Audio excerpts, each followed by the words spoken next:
અમદાવાદ શહેરમાં સાગમતી પીઆઈની બદલીને લઈને બ્રેકિંગ ન્યૂઝ સામે આવી રહ્યા છે। તો વાત કરવામાં આવે હાલ અત્યારે અમદાવાદમાં પોલીસ બેડામાં બદલીનો ઘાણવો જોવા મળ્યો છે।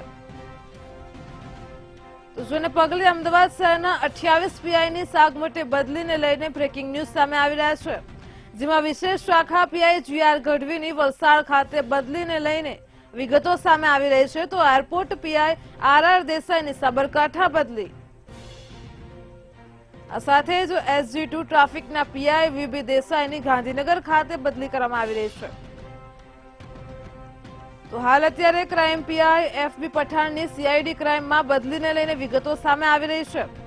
તો ઈસનપુર 1માં પીઆઈ AP ગઢવીની વડોદરા શહેરમાં બદલી થઈ છે। તો સોલા પીઆઈ RH સોલંકીની પણ પાટણ ખાતે બદલીને લઈને વિગતો સામે આવી રહી છે। રખિયાલમાં પીઆઈ KK બુવરની મહીસાગર ખાતે બદલી, પીઆઈ ROL ખરાડીની DGP કચેરી ખાતે બદલીને લઈને વિગતો સામે આવી રહી છે।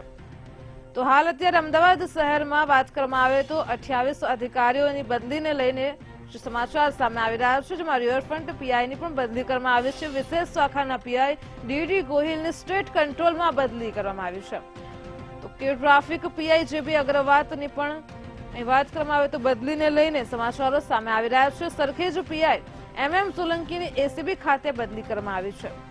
તો cyber crime PI JH વાઘેલાની CID ક્રાઇમમાં બદલીને લઈને આ વિગતો સામે આવી રહી છે। તો વિશેષ શાખાના પીઆઈ BP ગાધેરુની પણ CID IBમાં બદલીને લઈને વિગતો સામે આવી રહી છે। ગોમતીપુર 1માં પીઆઈ NR પટેલની વડોદરા ખાતે બદલી કરવામાં આવી રહી છે। તો ઘાટલોડિયા 2માં પીઆઈ JV રાઠોડની CID ક્રાઇમમાં બદલી કરવામાં આવી છે। ઘાટલોડિયા 1માં પીઆઈ RJ ચૌધરીની સુરત ખાતે બદલી કરવામાં આવી છે।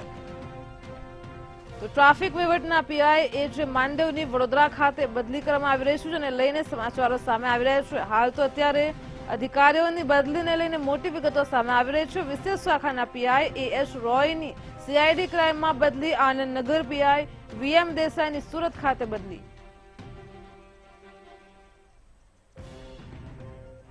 તો આજ મુદ્દે અમારી સાથે સંવાદદાતા વિશાલ મહેતા ફોન લાઈન પર જોડાઈ ગયા છે। તો જી વિશાલ, જે રીતે અત્યારે અમદાવાદમાં 28 અધિકારીઓની સાગમતે બદલીને લઈને મોટા બ્રેકિંગ ન્યૂઝ સામે આવ્યા છે, શું કહેશો? જે રીતે એક તરફ ઇલેક્શનનો માહોલ જામી રહ્યો છે અને બીજી તરફ ઇલેક્શન કમિશન દ્વારા જે રીતે કાર્યવાહી શરૂ કરવામાં આવી છે કે જે ઉચ્ચ અધિકારીઓ છે તેમની બદલીનો દોર હવે શરૂ થયો છે, ત્યારે સાથે સાથે પીઆઈ અને સાથે PSI જેવા અધિકારીઓની બદલીનું પણ હવે કાર્યવાહી શરૂ થઈ ગઈ છે।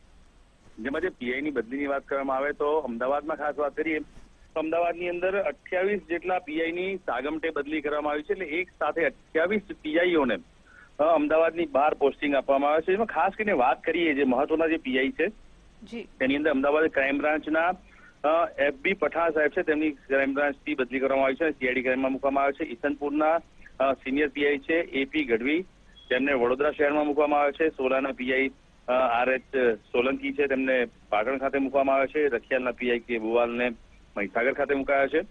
સાથે જ જે રીતે અલગ અલગ પીઆઈઓ છે તેમાં સાયબર ક્રાઇમમાં JH વાઘેલા જેમને CID ક્રાઇમ ખાતે મુકાયા છે। ચાંદખેડાના પીઆઈ છે VJ જાડેજા, તેમને નવસારી ખાતે મુકાયા છે। આમ અલગ અલગ જે વિસ્તારોના પીઆઈ છે તેમાં ખાસ કરીને જોવા જઈએ તો ગોમતીપુર, ઘાટલોડિયા, ટ્રાફિક, વિશેષ શાખા, આનંદનગર, આમ ક્રાઇમ બ્રાન્ચથી લઈને તમામ જે 28 અલગ અલગ જગ્યાઓના જે પીઆઈ છે તેમની બદલી કરવામાં આવી છે।